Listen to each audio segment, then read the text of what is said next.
Ifandresaka an'izay fampianarana izay ansika isy netsika goavana karakarainy ny faculté de médecine eny Ankatso manomboka ny 17 ny volana septambra ho avy zao. Ny voka-pikarohana samy hafa eo anivon'izany faculté izany moa no avotra ao anatin'ity hetsika ity.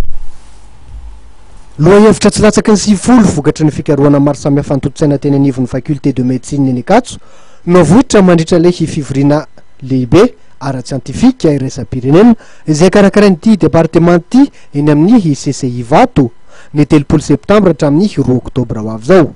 Nampahafantarina nandritra ny fivorian'ny komité mpikarakara zany teny amin'ny faculté de médecine eny Ankatso.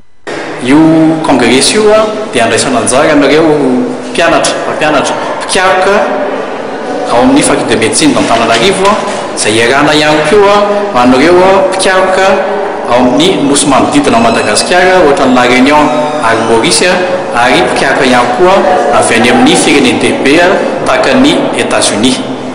Ny momba ny lohahevitra izay noraisin'ny faculté de médecine amin'ny io congrès io dia hoe fahasalamana, fampandrosoana ny fikarohana, zany hoe ny fanaovana fikarohana ao amin'ny lafin'ny médecine dia mba ahafahana mampandroso ny fahasalamana any amin'ny toera pitsaboana samy hafa.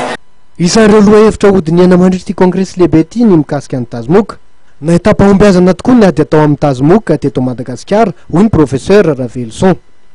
Fanoresahany ty manam-pahaizana mpikaroka ty ihany koa ny mikasika ny tokony hitadiavana fitsaboana ara-tsiantifika mifanaraka amin'ny zava-misy eto Madagasikara sady mahomby nefa amin'ny vidiny mirary. Efa natomboka tokoa hoy ny professeur Ravelson ny fikarohana mikasika zany ka nahitambokany.